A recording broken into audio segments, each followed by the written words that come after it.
always be caring. In our ABC web series, today's presenter is Dr. Deep Das, who's a consultant neurologist. Dr. Deep Das is currently associated with the Woodlands Medical Center, Kolkata, and CMRI and BM Birla Hospital, where apart from providing routine neuromedical care to the needy patients, he regularly performs intravenous and intra-arterial thrombolysis, cerebral DSA, and neurointerventional procedures like carotid stenting, thrombectomy in acute ischemic stroke, aneurysm coiling, test balloon occlusions, pre-operative tumor embolization, and many more.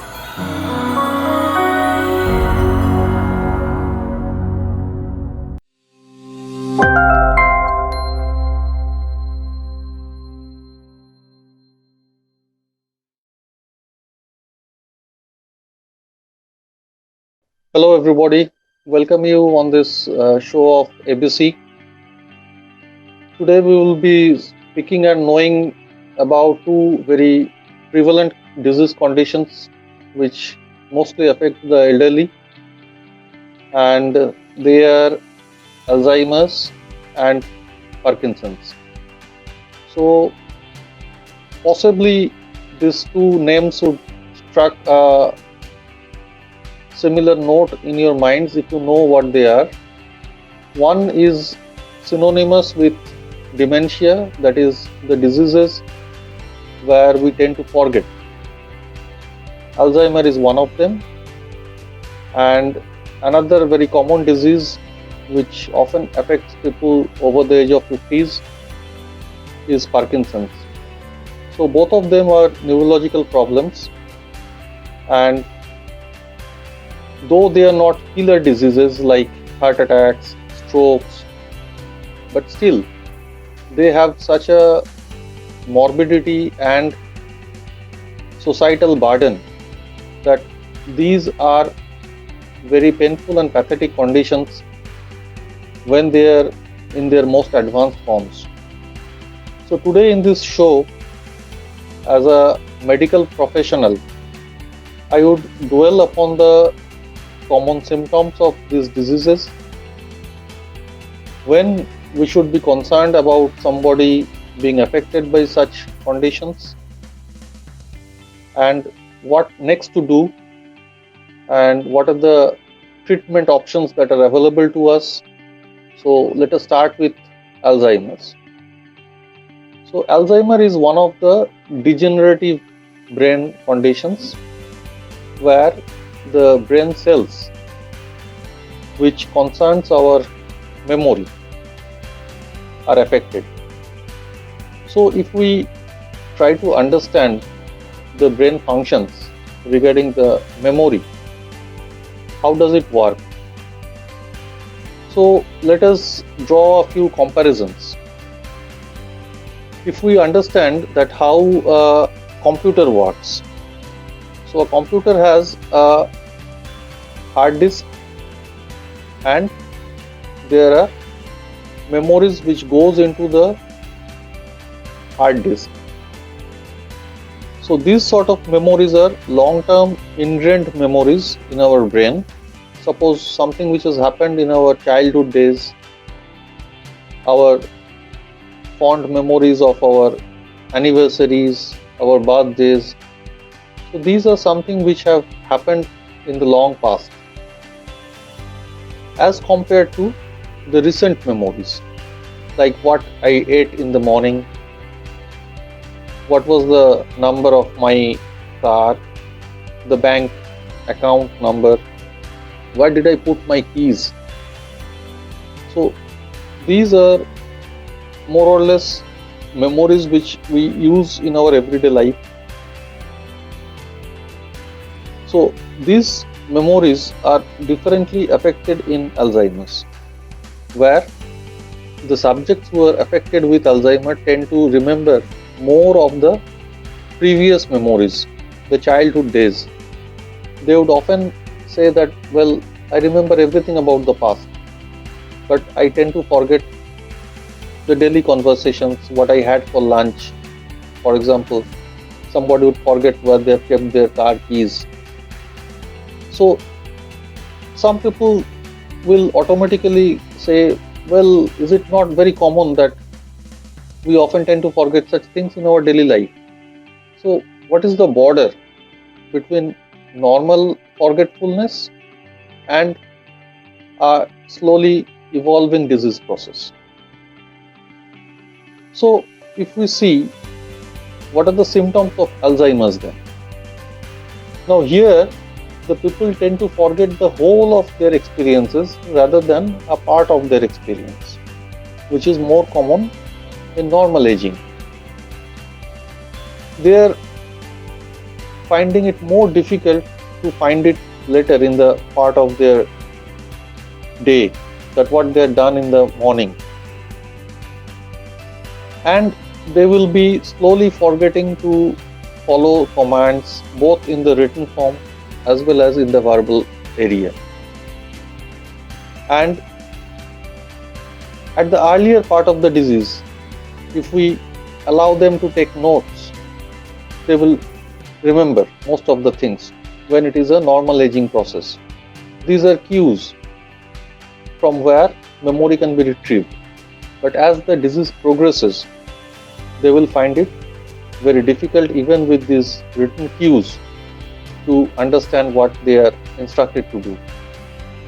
And it will never happen in a normal aging that the patient will start forgetting how to take care of himself or herself. But at the later stage of Alzheimer's, this often happens. They become careless, their self-hygiene is lost, they forget to take their baths, brush their teeth, and they disregard these things.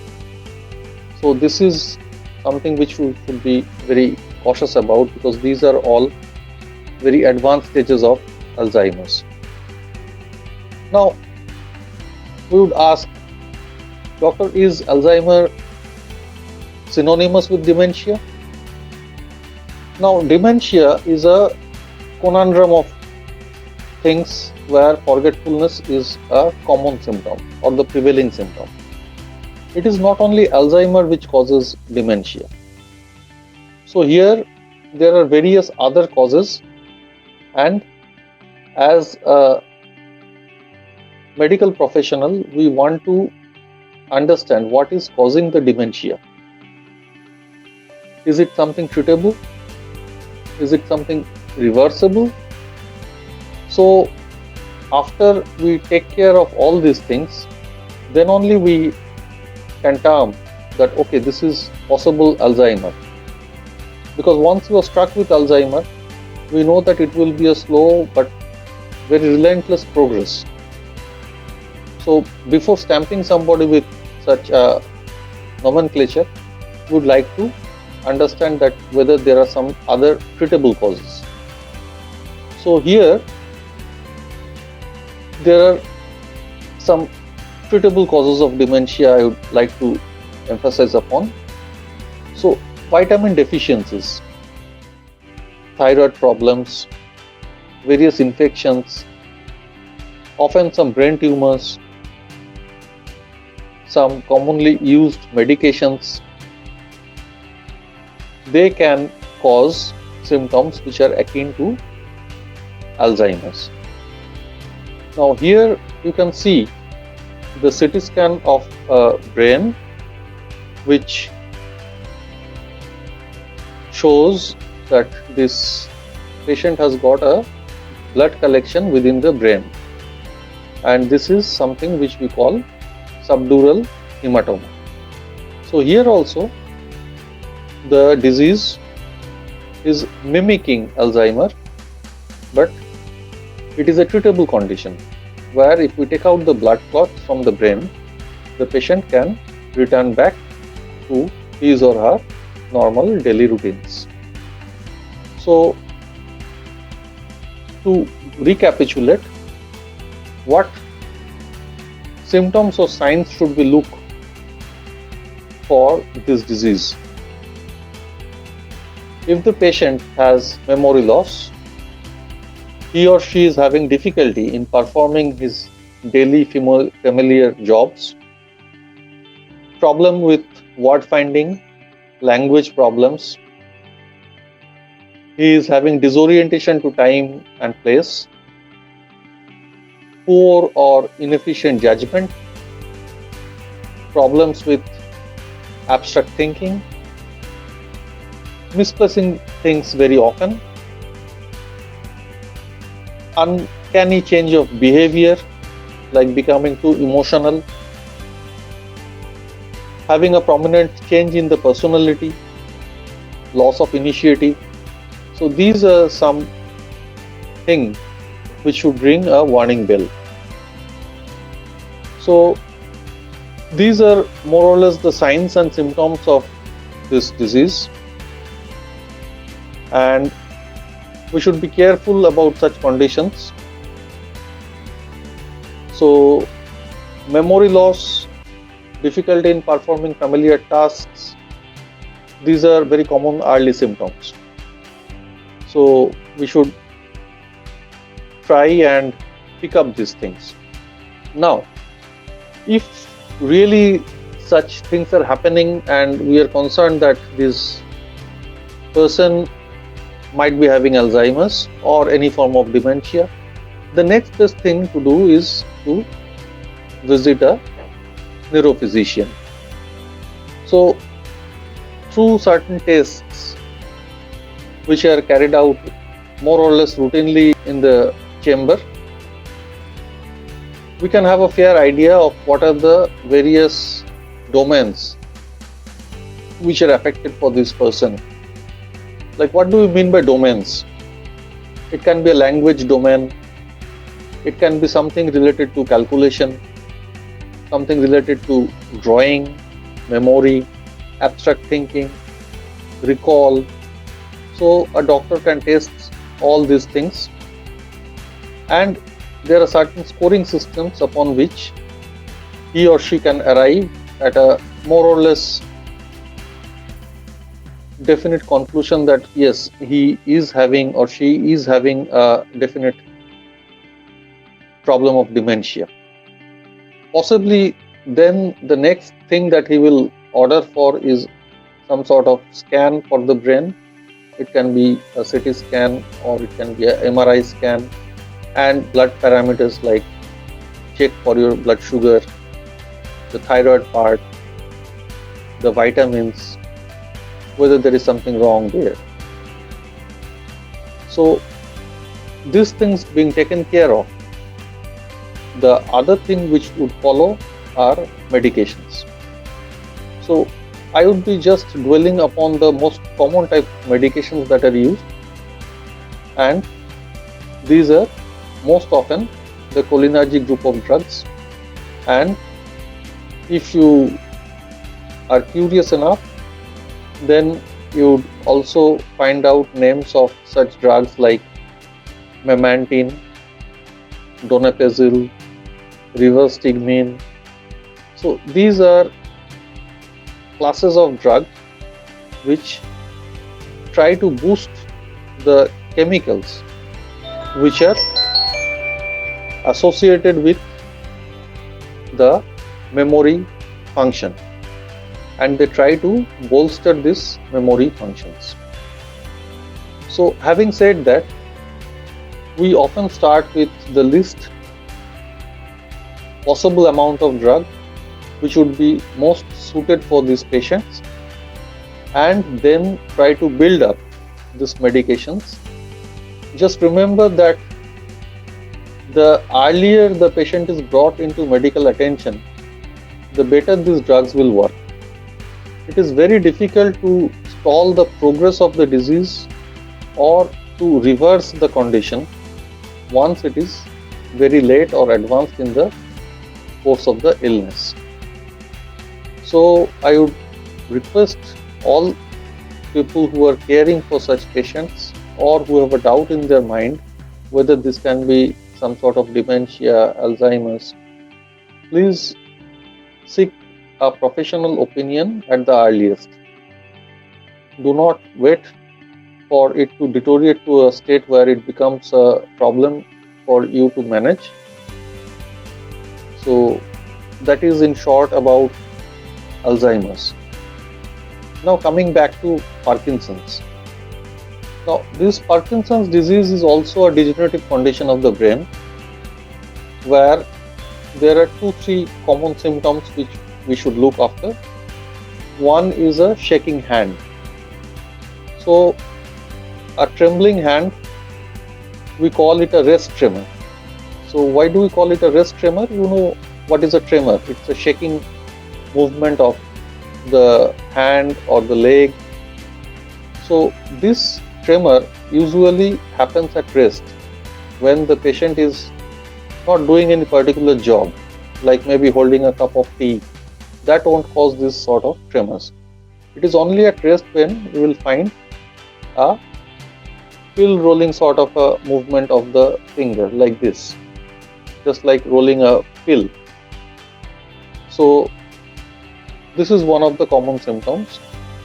The other symptoms which happen is that you tend to get slower.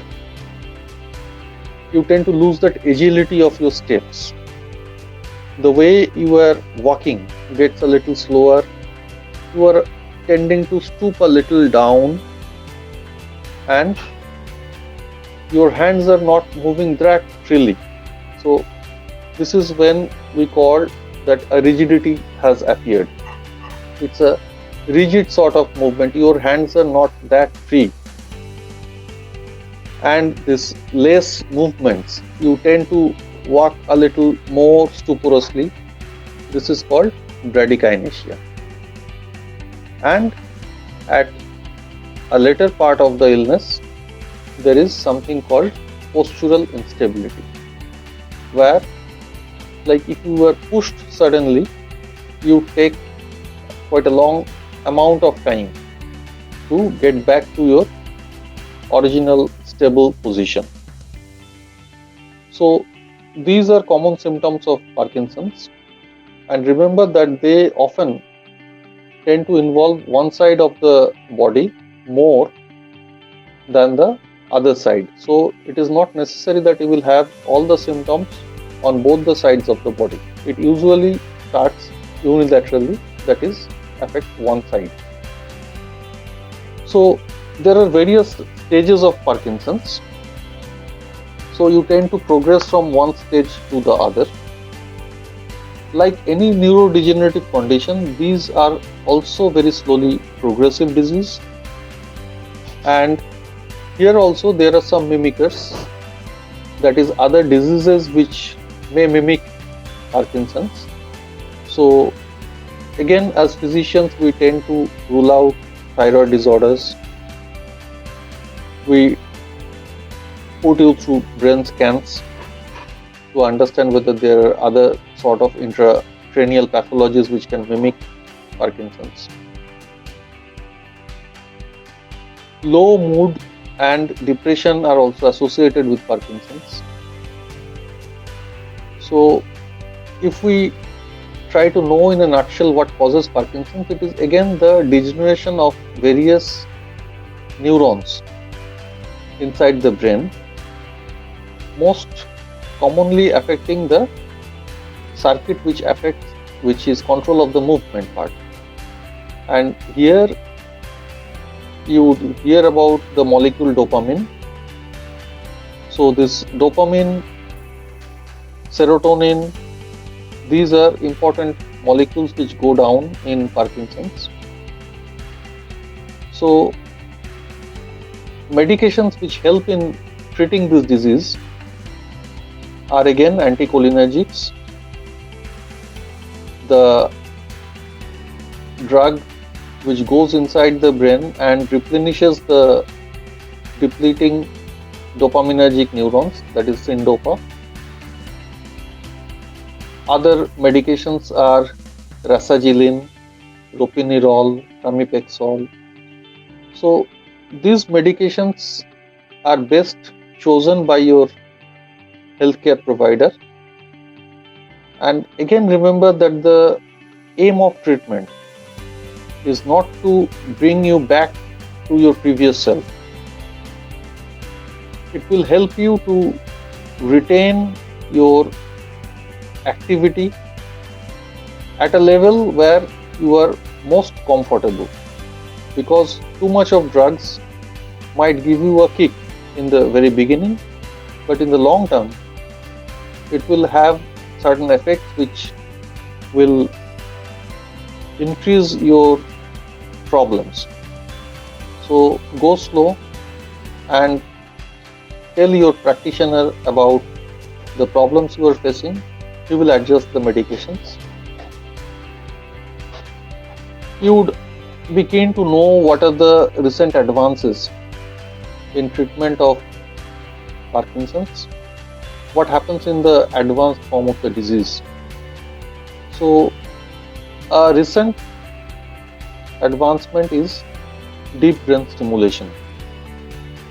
It is like putting a pacemaker inside your brain and stimulating the nerves from an outside stimulator. Just like putting a pacemaker inside your heart stimulates your heart to beat normally.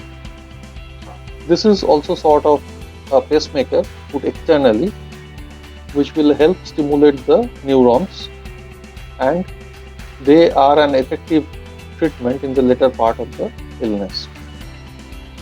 Both Parkinson's and Alzheimer's, they can overlap each other, and in the later stage of Parkinson's, you can have forgetfulness as an additional feature. So at the later part of the illness, you might be seeing that the doctor is prescribing both memory enhancing medications as well as medications for the Parkinsonian symptoms. So don't get confused, because at a later stage of the illness, both might overlap with each other. So that is what we require to tell you about these two diseases from a physician's perspective.